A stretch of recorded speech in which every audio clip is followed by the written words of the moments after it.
Yes, people, we are back. I hope you're all doing well.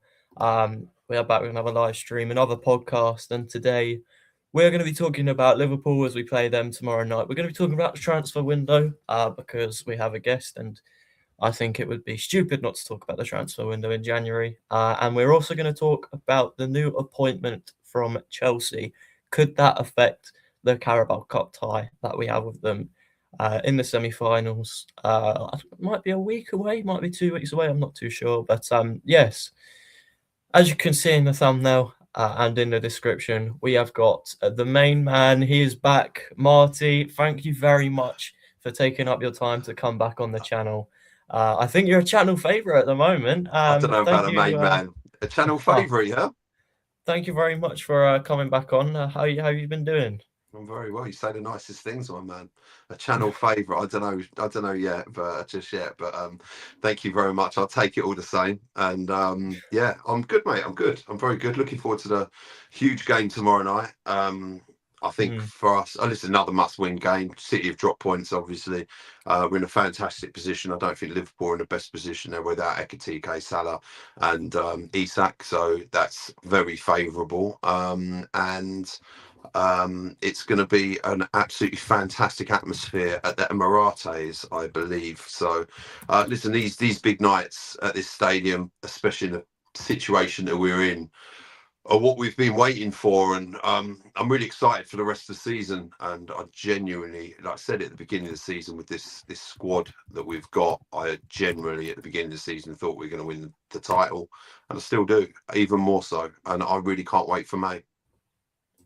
yeah, me too. I'm looking forward to how the season goes on because, as you said, we're in a great position. City keep dropping points, and yeah, they've got a tough run of fixtures as well. So yeah, I think it's ours to lose now. I think 6 points clear. We've just got to take each game as it comes really, and try and get the win. We've got to treat every game like a final. All of this stuff. But yeah, let's talk about Liverpool tomorrow. I'm just trying to get their team news up for any injuries or stuff like that because you were talking about Ekatike, but we obviously know that they've got injuries and problems like that. So have Arsenal. Um, Calafiori and Mosquera have both been ruled out of the game by Mikel Arteta. So it will most likely be Hincapié at left back. But yeah, Marty, I just want your overall thoughts going into the game, please. How do you think the game will go? Who would you start? Who do you think deserves minutes? And yeah, take it away. So I just noticed I've just moved into this new studio, and I just noticed that I've left the masking tape around. I've painted it all up, stripped it all out, and redone it all, and I left masking tape around the plug socket, which is annoying Oh, me. But brilliant. yeah, look, I think that we're in a fantastic position. I think the back four reads itself, and the back four. Do I have a problem with it? No, I don't. Is it a fantastic, you know, fantastically solid back four? Yes, it is. I don't know what's going on with Calafiori. That's kind of seems to have gone under the radar a bit. Kai Havertz Mm. coming back to apparently full fitness. There's reports that he's going to be back on the pitch tomorrow night, which is fantastic news. I think obviously Gyökeres offers us a certain dimension, that sort of battering ram. He drags a lot of players out wide, and I think Bournemouth was a fantastic example of that. There was a situation where he was literally five players marking him alone, which frees up a lot of space for the Declan Rice goal. And obviously Jesus is completely different, where he's a very skillful player that adds goals and finesse, and an ability to finish. And I think Kai Havertz is somewhere in the middle of that. He's got finesse. His finishing sometimes could be questionable, but I think he's a fantastic player, and listen, a great option to have. And yeah, as I say, really looking forward to it. At the back, we've been solid. It would be nice to go start rolling back with these clean sheets. We've conceded a few late goals recently, and obviously in the Bournemouth game, we conceded a couple of goals. One of them very sloppy at first, very uncharacteristic from Gabriel Magalhaes with the pass direct to Evan Nilsson, and then late on just lacked a bit of intensity, left them wide open, and the ball goes in the back of the net. So but we got the job done, and this is one thing I've said is, we're that good that when we're not good, we're still good, and when we're Mm. playing badly, we're still good, and when we're good, we're even better than everyone else, and it's just it's a joy to watch this season. Yeah, I just got the team news up, and yeah, as I said, Calafiori and Mosquera will both be ruled out. Max Dowman as well. Obviously, he's got an ankle problem, so speedy recovery for him, hopefully. Kai Havertz could be returning to the squad. Obviously, he was missed out of the Bournemouth game, but it was his second game back. Obviously, in the squad, we know Jesus was the same. He was back in a squad and then missed the trip up to Aston Villa. So hopefully Kai Havertz is back for this one. But as for Liverpool, yes, it looks like Ekatike could be out. There's also speculation over Florian Wirtz's fitness. Yeah. Apparently, he is carrying a hamstring problem, and Endo is obviously going to be out as well with an ankle problem. Obviously, we all wish a speedy recovery to those players. But as for team news, who would you like to see Arsenal start? What would your 11 be for the game? I'd go with obviously Raya in goal, Timber right back, Saliba Gabriel, Hincapié, Zubimendi, Rice, Odegaard, and then Saka, Gyökeres, and Trossard. And then obviously you've got some fantastic players. I mean, that bench, you've got Madueke, you've Mm, got Martinelli, you've got Jesus, you've got, even you've got strength in Norgard, you've got Ben White, who, listen, that right hand side, I think it's sort of gone forgotten, that right hand side that him and Saki used to operate. mm. Season past, they were fantastic, where Timber was out for, most of that season. So, there's plenty of options there. And that's the sort of, it's a very strong side, and a side that for me does the business. Yeah, no, I completely agree with you there. I think Liverpool are coming into this game. Obviously, they've had a rough season so far, and we're going in with what, 5 wins on the bounce in the Premier Yeah, League. So, yeah, we're definitely, I'd say, probably going in hoping to be victorious, for they sure. they As had with sorry to go on. every game, but yeah, what were you going to say? Obviously they had that run where they lost. I think it was 9 in 12, and they seem to have pulled that back recently. It was after the PSV game where I believe they lost 4-1, and they had the game where they lost 3-0 to Nottingham Forest at home, and there was sort of uproar, but they seem to have turned it around slightly, and had a better run of results, and they find themselves in fourth place, 14 points behind us. And the one, I think it's 14 or 15 points. I've got the table in front of me, but I think what would be absolutely fantastic is getting this result tomorrow night, and then potentially being 18 odd points in front of a team that were 15 points in front of us at near the end of last season. You look at the table this season, I think we've got 20 more points than from 10th to bottom. And obviously, we're 6 points clear of City and Villa. And then obviously, you've got Liverpool, who are pretty massive. I think it's 14 points. I'm sure you've got that in front of you to Yes, it is confirm. 14 It points. is. It is 14 points. So that gives you an idea of the sort of daylight that we're putting between us and the rest of the Premier League, which is at this stage very important. It's very important to capitalise on mistakes from other teams, i.e., that Chelsea and City game on Sunday.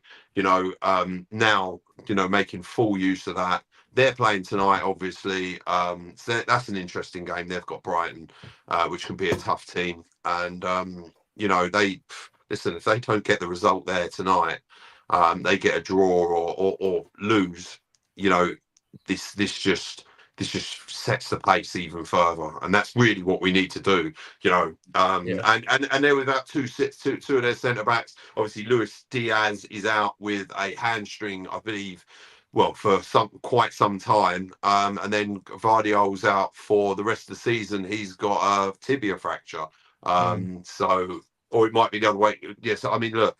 they're going to be dipping into the transfer market. And obviously Mark Gahey, I would imagine, will be on their radar for reported around about £25 million. 30 million will get the job done. Palace want to get rid of him. They want to get money as opposed to lose him for free in 6 months' time, because I'm sure they've got probably a couple of prospects that they've eyed up that they could probably buy a centre back probably for around £10 million and bank off some money. So or 15 odd £15 million, get some money in the bank and obviously get rid of an asset that essentially they'll lose for free at the end of the season. Yeah, I think the final thing that we'll speak about before we move on from the Liverpool game is I want to ask you for a score prediction of the game. So 3-0. 3-0, 3-0. 3-0. Nice. 3-0. I've gone for 3-1. I do think they'll probably nick a goal because they like to do that, don't they? But They do. Do you know what? I don't know what they've got up front. I mean, are they going to play Gakpo up front? Listen, Gakpo is a decent player on his day, yeah, and can perform. But I just still think that they're going to have issues. I think the atmosphere is going to be too much for them, and I think Arsenal we're very good in these big games. I've seen us do it to Villa. We sort of sounded them out in the first half, and we were a little bit touch and go. They broke through our midfield fairly easily, and then it was a kind of over to Odegaard and Martin Zubimendi to say, no, listen, guys, this is how you do it. And then they put that, Odegaard puts that ball through to Zubimendi and just cuts through the Villa defence like a hot knife through butter, dinks it in the bottom corner, past Martinez. And, we were fantastic in that, I think 28 minutes or something like that. We absolutely tore them apart, and it could have been 5 or 6. And it was only when we made the changes and we took our foot off the gas. Then you've got to look at the Bayern Munich game. At the time we played them, probably the best team in Europe, without a doubt, I would imagine. And, the example of that, the way they scored their goal when that ball gets switched over to the right-hand side at lightning pace, gets banged into the middle, and then it's before you know it's in the back of the net. That's how good that team is. We kept them at bay and then we smashed them. Atletico Madrid 4-0 at the Emirates. At the Emirates, we are in the second half fantastic. If a goal goes in, that's when they need to be worried. That is the time when you're playing Arsenal at the Emirates and a goal goes in, you batten down the hatches. Because otherwise, before you know it, you will be 3 or 4 or 5 down.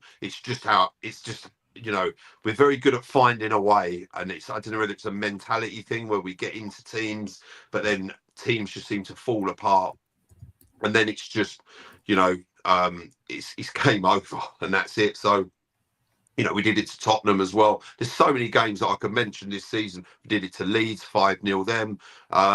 We're a fantastic team at home, and I don't say it. Listen, we've had Bayern Munich. There's not a team I don't fancy to come to our place. There's not one team, honestly, in Europe, anywhere, in seasons before, there's teams I've looked at and I've thought, that's a bit touch and go. Like, I'll be honest with you, the Real Madrid game last season and the PSG game, I looked at PSG and I thought, even though we'd beaten them 2-0 after the Real Madrid game, obviously I believe, but there was still something maybe in the back of my mind that was kind of saying, have we? And definitely seasons gone by, like 100%. I've looked at teams like at Inter Milan. I haven't, all of these Barcelonas, big teams like that I haven't fancied. Honestly, this season, bring any of them here and we'll slap them. That's just how I think that good this Arsenal team, squad, club is at the moment. This is our time, and I'd find it very, very hard to see this season us walk away with anything. It'd be catastrophic. It would be an absolute. It'd be crimes for football. Yeah. Yeah, so that is our little preview there of the Liverpool game coming up tomorrow. But we're gonna move on now to the transfer window, and we've had a comment in from Rookie talking about Gahey, and he believes that Gahey by himself will not solve all of Manchester City's problems. And he is a player that we are going to talk about because there was slight talk about Gahey to Arsenal Yeah. that I've heard. Yeah. I did cover that on Monday, and we also covered the Serbian Declan Rice. He's been labelled in Yeah. Alexander Stankovic, I believe is how you say his Yeah, name.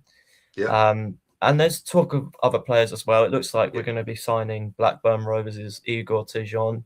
And there's also been sort of mention of Brahim Diaz at Real Madrid, which this January I don't think is the area that we need to focus on. The other players, yeah, 100%. But I suppose I, the first question to you, Marty, is: do you think Arsenal will actually sign anyone this window? Because I think if we look at history and also the financial sort of rules surrounding Arsenal at the moment, I do think we are getting quite tight to the restrictions. mm, Um, but I do think, if we can afford to get in a £20 million defender or a midfielder, I do think that would be worth it for the season. However, do you believe we can make moves? And if so, who would you like to see come through the door? so it's an interesting question, Tom, and something I've looked at quite a bit. Obviously, there's talk of Livramento as well from Newcastle. He's a player that can play right or left back. Yeah, That is an interesting signing, but definitely for me, the Mark Gay signing, I have heard that Arsenal are interested and Palace are interested in doing business with Arsenal. But we are obviously you bring Mascara back into the fold and a fit Mascara, and obviously Calafiori. Then you've got a situation of we've got plenty of players, they're all fit, and they yeah, can't get a game. So you've got to balance that. And obviously a Mark Gay with World Cup year on our doorstep, being not surplus to requirements. Listen, what you get with that player is a fantastic player.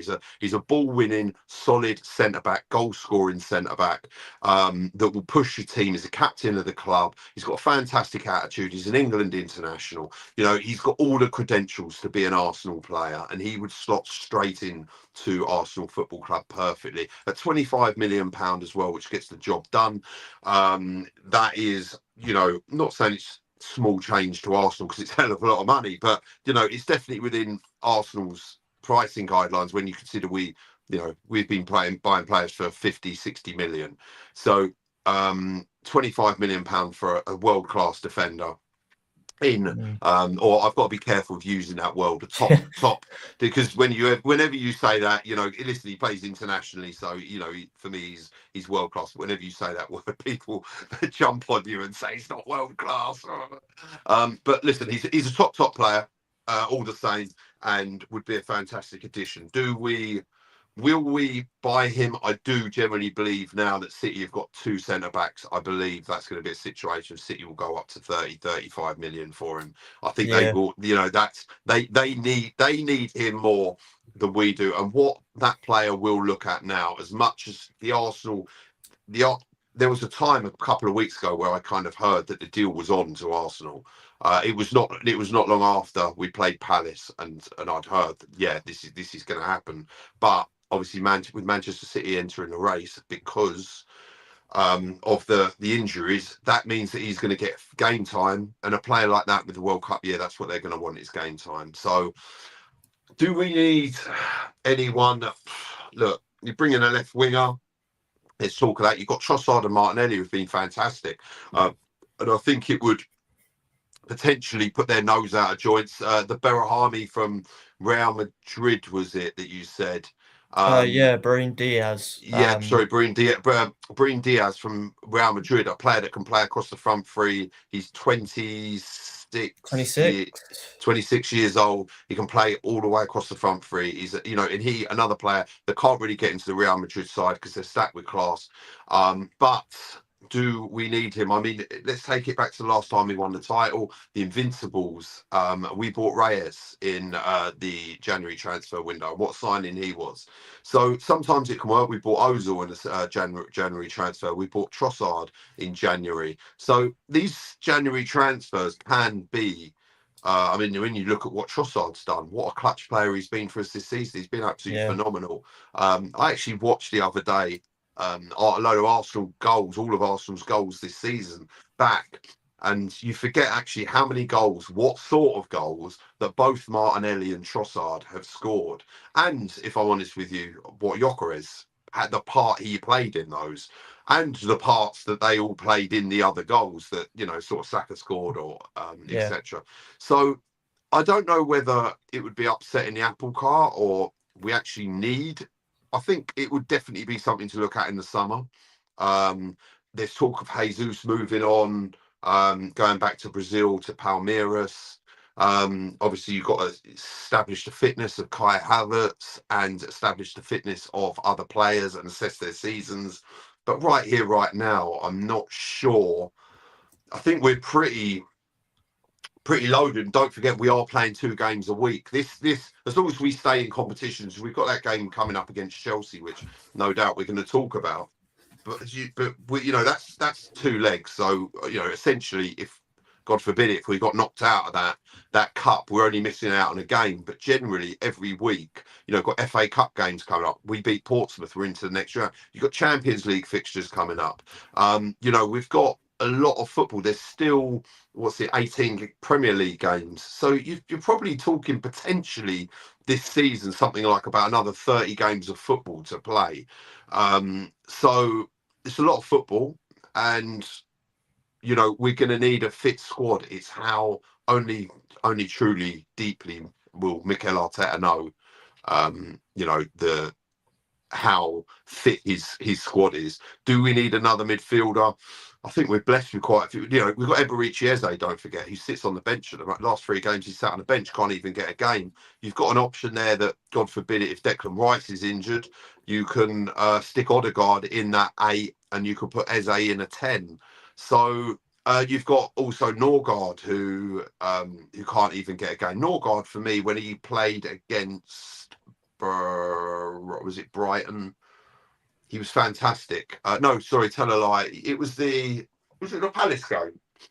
He did play against, yes. That was it. I thought he was fantastic. I thought he was absolutely phenomenal. And it was at a time when Zubamendi, who has been absolutely awesome, needed a bit of a rest for me, needed a bit of a break. And Norgard gave it to him, came in and filled with consummate ease, just like a true professional, and just did what you needed him to do. Yeah. Quickly on the transfer window, we'll get a couple of the comments in and my view on it as well.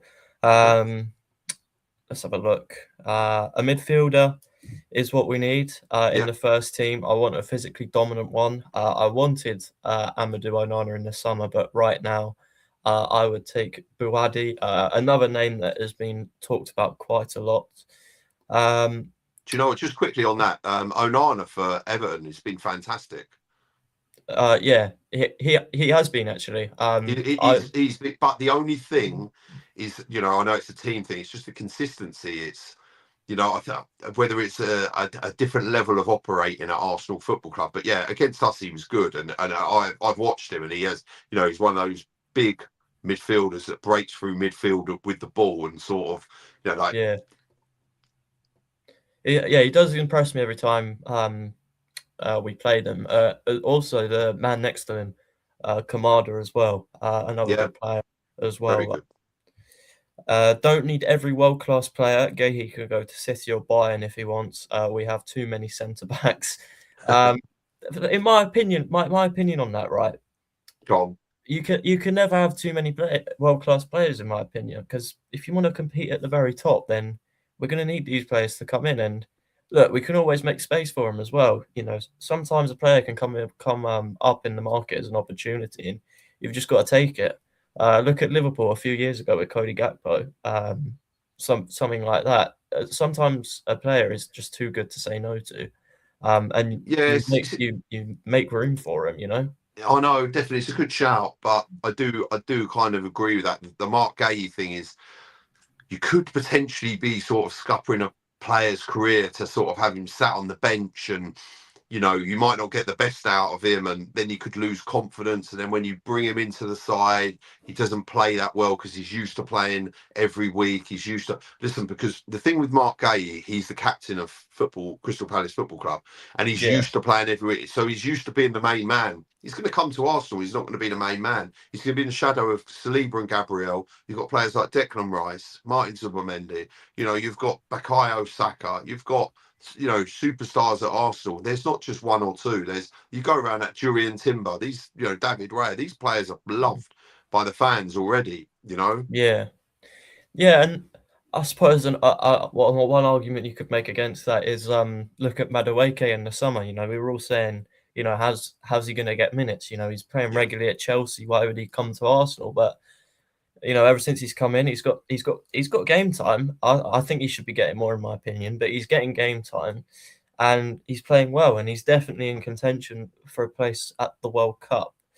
The left winger situation would get sorted in the summer. I do think it's an area of the pitch that we need to focus on. There's loads of names being thrown out there, but the Ranieri development should be priority for the club this January. That is actually a good point, actually. Marty, what do you make of Ethan Ranieri? So I've heard that he's either going to Brentford on loan or Bournemouth on a permanent deal. Listen, I love talent rising through the Arsenal ranks, the Hale End Academy. I love that story. I think it's fantastic. I rate Ranieri. I think he's a quality player, but unfortunately for him, he just can't get into this side at the moment. There's just too much quality in front of him. He's young. He's got a lot of football to play. He's 18 years old. He's not got to rush this development. What he doesn't want to do is, I know it sounds mad, imagine he used to play too much football, pick up an injury and his career to change. That is it. Does he, maybe at this top stage of the season, does he maybe need to go out on loan? Yeah, I would if it was my decision, Arsenal, put him out on loan, send him to a Bournemouth or a Brentford for 6 months where he's going to get some game time, and see how he develops, and then look at him again in the summer. I do think, where he's it's clear he's not getting the time at Arsenal. He signed a new contract. He's not getting the time that he wants. So, I think it would be fair now for maybe to get him some playing minutes. Yeah, I was doing a little bit of research earlier, actually, in Brentford. You had to ruin the party. They've already got Reece Nelson on loan, of course, haven't they? Yeah, they have. So they wouldn't be able to get him on loan, I don't think, due to Premier League rules. No, I think you can only have one player on loan from a Premier League club, I think. Oh, really? Can you? I thought you could have multiple. I think it's one. I will fact check that. Please do. VAR it, Tom. Yeah. Premier League loan rules. For multiple players from one club. Yeah, so here it states that Premier League rules restrict how many players a club can have on loan at one time. They can only have one player on loan at the same time from the same club. Wow, okay. There you go. Yeah. So Bournemouth it is. Yeah, and I think with with Bournemouth, that would be a good move for him. Obviously, they're losing out on Semenyo, of course. So I do think there is a space for Ranieri in that team. They've got players like Marcus Tavernier and David Brooks, who are, of course, they're good players for Bournemouth. But if Ranieri goes in there, I do think that you can make a very strong argument for him getting the game time that he needs, because he's got talent. He just needs to showcase it, to be honest. Of course he does. We do need another midfielder. I don't want to get overrun. Yeah, I do think cover there is needed, because our engine at the moment, Declan Rice and Zubimendi, they've been superb, but yeah, obviously we don't want them getting overrun and tired. And don't forget, and dare I say it, and obviously it's a lot easier to say it now because of the sort of credit in the bank this player has. But I think obviously first and foremost Christian Norgard, but the second player who I was actually talking about originally was Mikel Merino.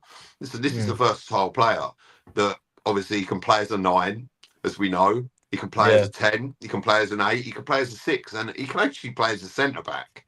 So he's kind of, when you've got a player like that in your squad, and he gets used, he gets used a lot. I do get it.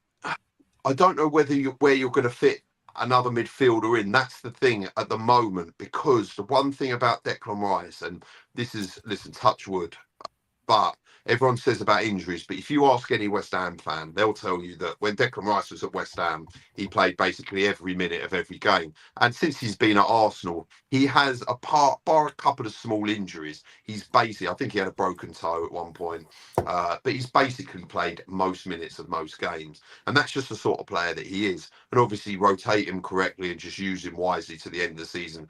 Look, I just can't see there being that issue. I mean, yeah, listen, if you're 3-0 up against Liverpool after 60, 70 minutes or what else, 70 minutes, then maybe bring him off. But we've got a game against Portsmouth. Well, I wouldn't even necessarily do that. We've got a game against Portsmouth on Sunday.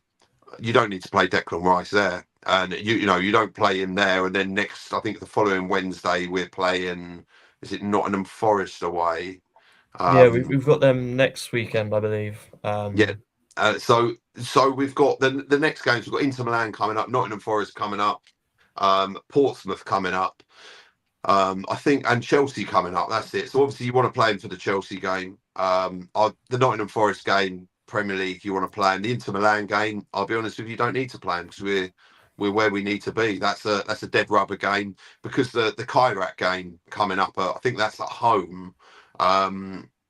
Listen, the Kairat game at home, if we can't beat them with the B side, and the thing with our B side as well is I do genuinely believe that our B, like I say, our B side, that probably gets into the top 4. Oh yeah, 100%, 100%.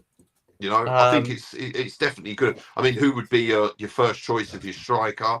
You know, it'd either be Rice or Gyökeres. You've either got Madueke on the right, and then Martinelli on the left. And if you had Norgard as a 6, Marino as an 8, Eze as a 10. I mean, and then you've got Ben White at right back, Miles Lewis-Skelly at left back, Mascara and Hincapié as centre backs, and Kepa in goal. That's a top side. Yeah, I do agree with that actually. That has been something that has been spoken about recently in the media, but I do agree with that. We are definitely not selling on an Airy because of 28-year-old Eze. City did the same thing with Parma with a 32-year-old Kevin De Bruyne, give him a development loan, that is. Yeah, I think we came to that conclusion. I do agree with that. And as you said with the injury thing, right? With Noneri being so young, we don't want to see what happens. And it's the same with every other young player. You know, Max Dowman, Skelly, Anus, all of these guys, right? We don't want to see what tragically happened to Jack Wilshere happen to these young lads because they've got so much potential. They've got so much potential to go right to the very top. But yeah, I think for me in this transfer window, I've spoken about it a lot, so I'll go over it briefly. I do think we need cover. Either Mark Gate. I'd take Mark Gate in a heartbeat, right? If his name pops up, then yeah, I think we should be going for him. But if not, then yeah, I do think the midfielder should be the priority. I don't really mind what profile it is, to be honest, because if it's a young player, they can come in and develop. But if it's an experienced player, they can come in and provide cover instantly, which I think is good when you're looking for sort of cover squad roles. But you know, Arteta doesn't call these guys squad players. He calls them finishers. You know, you've got your starters and you've got your finishers, and yeah, I do think that's the case with this squad. You know, you've got so many good players. I think it's a bit harsh to call some of these lot bench players. You know, because they start for a lot of Premier League teams, but yeah, I do think midfielder should be the priority. You know, you've got players like Ruben Neves, who I think would be great. Who's the other one that was popping up? I can't remember who the other one was popping up. It'll probably come to my head in a minute. Mendoza and Bilwadi we will buy soon. 2 younger players there, one in La Liga and one at Lille.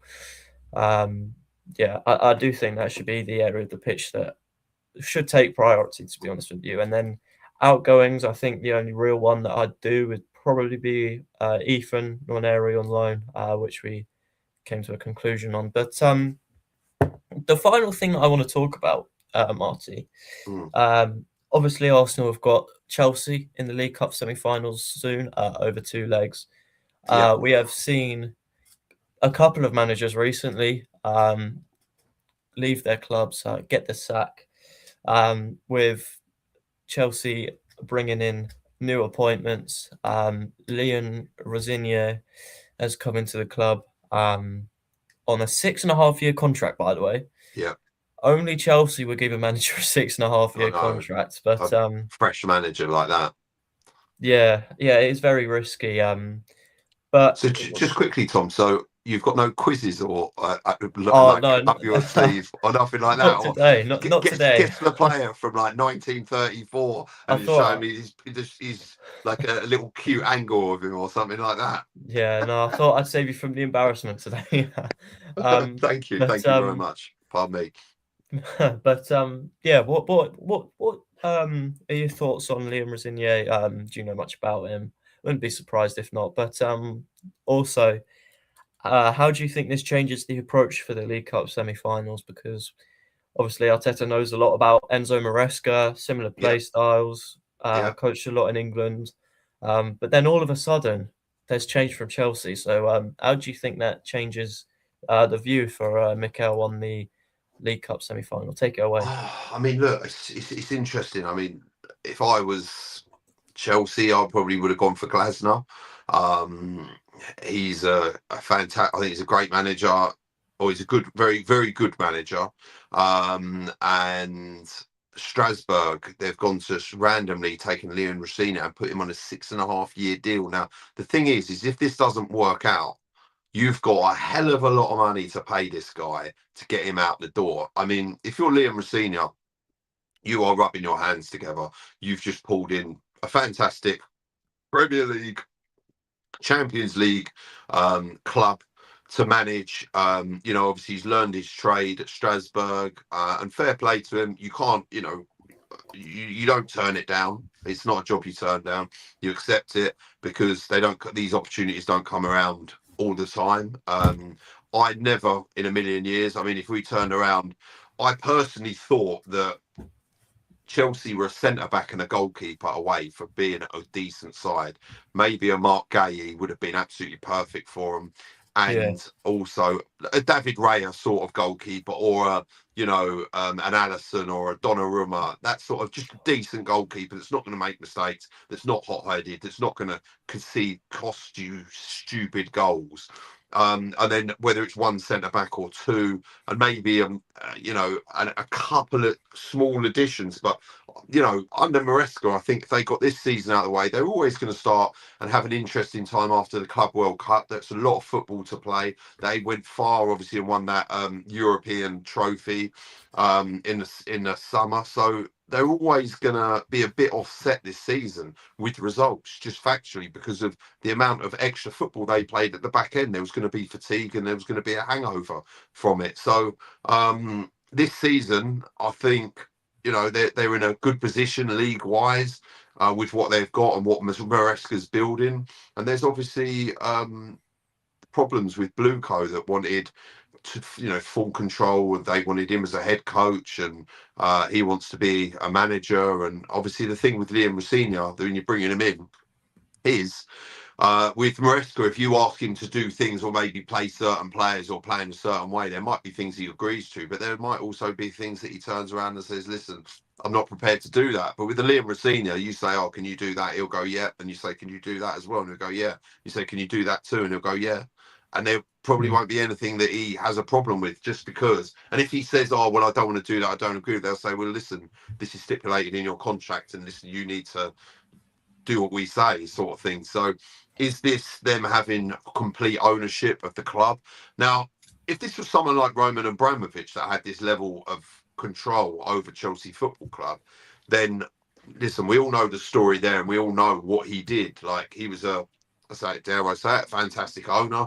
He, won multiple trophies with them, top trophies, and he organised that club. Because listen, I probably a bit before your time, Tom, but if I'm honest with you, I've always remembered Chelsea as a mid-table place team. Like, all this success, like Manchester City, it's taken me years to get my head around Manchester City being a top side, because all I've known throughout my life is I've watched Manchester City being like a what's happening, like West Ham sort of club now.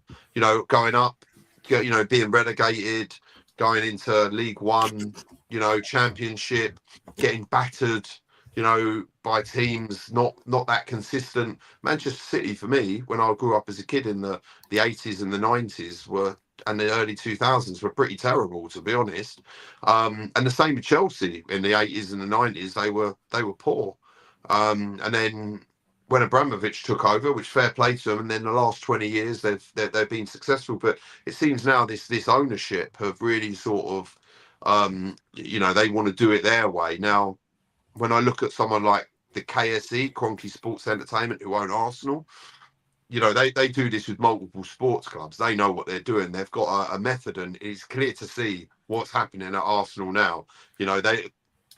I think there was a period of time where everyone was like, Kroenke's out, Arteta out and all this. And, the thing that I find funny this season as well, and I just got to relate back to Arsenal, is all those people that were saying Arteta out, he's got to go, Kroenke's out. We're not seeing that anymore. And they've kind of very quietly shut their mouths and moved on to sort of supporting the team, which is kind of what, if I'm honest with you, they should have done from the beginning of the season. Because I Yeah, could kind of see where this was going this season with all the player acquisitions, what was going on at the club. I go to the games, I see what's going on at the stadium. I get a feeling for the club, I get a feeling for the players, I get a feeling for the vibe in and around the club, and you can see where it's going. But yeah, the Liam Rosenior appointment is definitely interesting. And also you've got, obviously it's a big week for managers. You've got Celtic sacked their manager, and then yeah, you've got Manchester United have sacked Amarin, a guy that just, when he played the 4-4 at the back, he won against Newcastle, and it's so stubborn with his 3-4-3. The only time I've seen that done is when Conte won the Premier League with Chelsea, and that was a team that got battered 3-0 by us, I believe, at the Emirates. yeah. And then you've got Liverpool. I mean, listen, if we go and put 4 or 5 past Liverpool, Slot could be in a bit of bother come Friday morning. Yeah, just quickly, by the way, I'll get BBC Sport up, because Strasbourg, as you will probably know, have replaced, um, With Martin O'Neill, yeah. yeah, they've got Martin O'Neill through the door. Yeah. So stick a tenner on him being Chelsea manager by 2027. Yeah. um, yeah, Look, I 6.5 years, could I see Liam Rosenior being the Chelsea manager? And what we 2026 in 2028 or 20, probably listen, not. definitely 2030. No, I can't, like, listen, he could go there, transform them. They could, I hope he doesn't, obviously, but I can't, I fail to see it at the moment. I really do. It's not like you know, Arteta, you could see what's happening. He's an ex-Arsenal player. He won the FA Cup with Arsenal. You could see what he meant. He knows Arsenal Football Club. And for me, very quickly, he inherited a very toxic club, a club that was in decline, a club that was getting laughed at. We were the laughing stock of the league.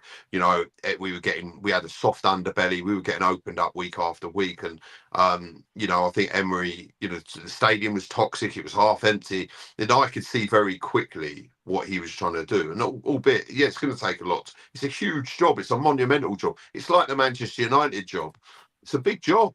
It's a big job. There's a lot to do. And then people say, oh, yeah, well, this player goes in and this manager goes in and change it. Listen, sometimes quickly and sometimes slowly. Sometimes managers can go into clubs and they can change them around quickly. But generally, those managers will go in quickly and do something. They'll then dive out. What is good is the long term, the longevity of your football club. And you've only got to look at West Ham to realise that, because this is a team that's moved into a massive stadium, 65, I think it's 65,000 seater or something. It's Mm, bigger than ours, which I didn't actually. I thought it was I think it's 60. I thought it was, or 50.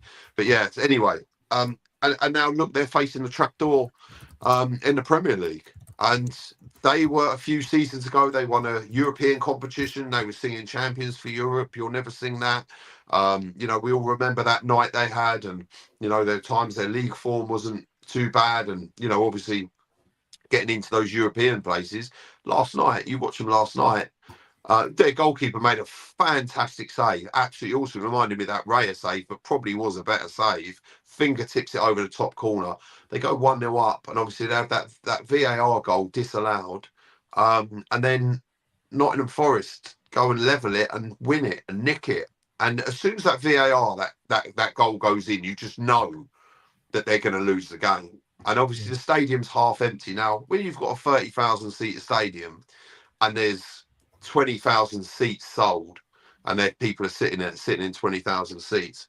It doesn't feel that empty. But when you're in a 60,000 seater and Mm, you've got 30,000 in there, boy, that feels empty.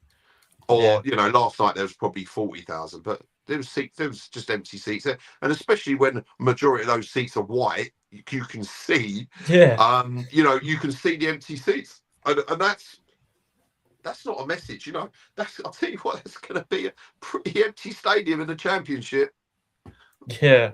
I don't know how much of an EFL sort of fan you are, the football league, but MK Dons, empty ground every week. They're gonna West Ham are doing their impression of them at the moment.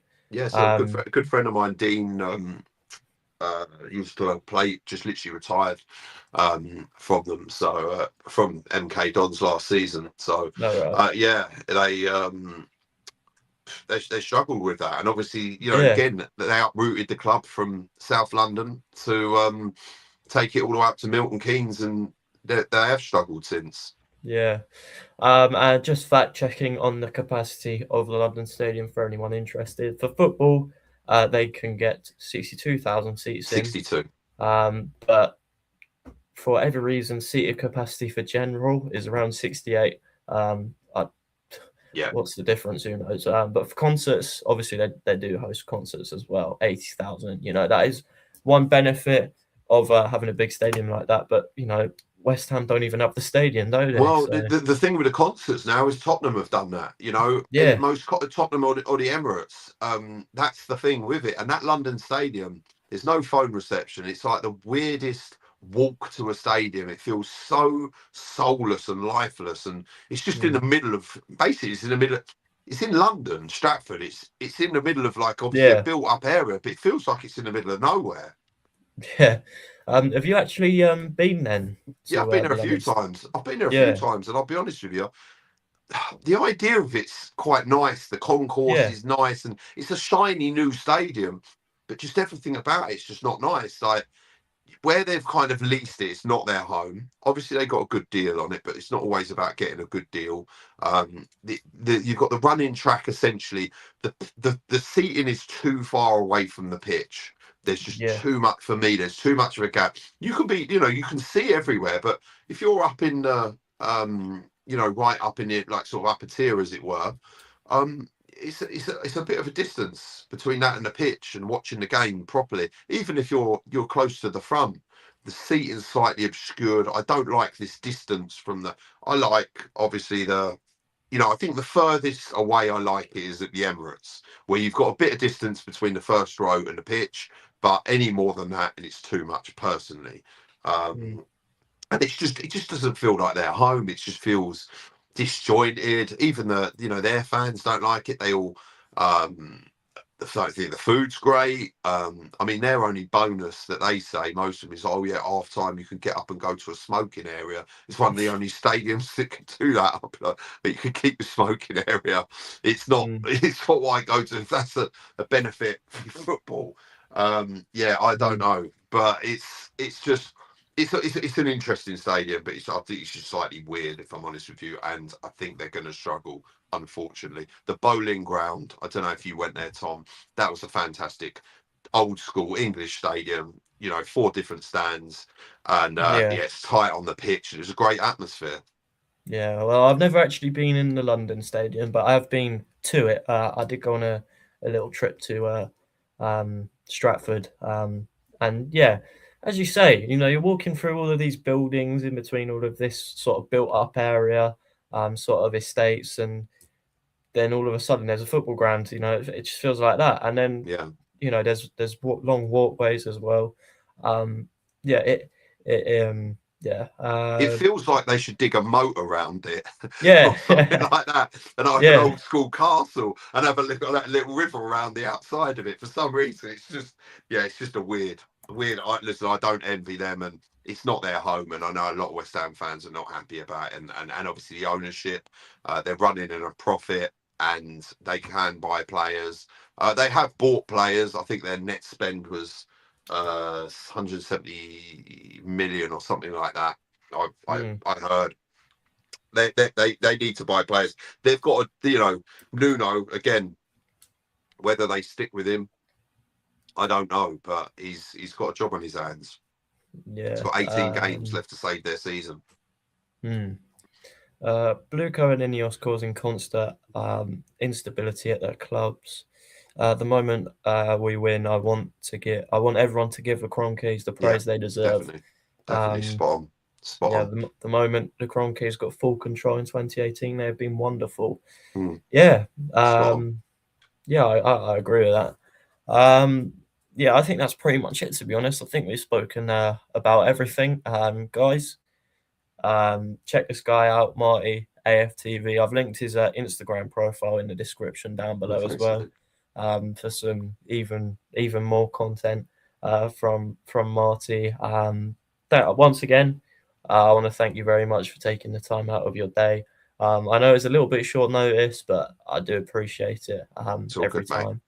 Thank you very much. Thank you very much for having me, Tom, and you're doing a fantastic job as always. It's nice to see the channel growing from last time I was on it, and keep up the good work, mate.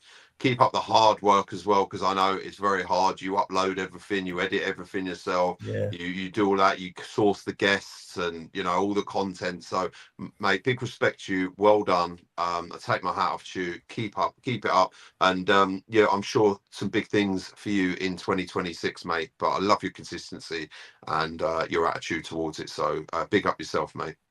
Thank you very much. People, as I said, check this guy out in the description, Instagram profile, and you probably subscribe, but if you're not, go and check out AFTV as well. I'm seeing you're doing more shows at the moment as well, which is great. Go and check them all out. But we're going to end it there. I've been Tom. I've been with Marty. Thank you very much for watching. And I will see you after the Liverpool game. Thank you very much. Fantastic. Thank you.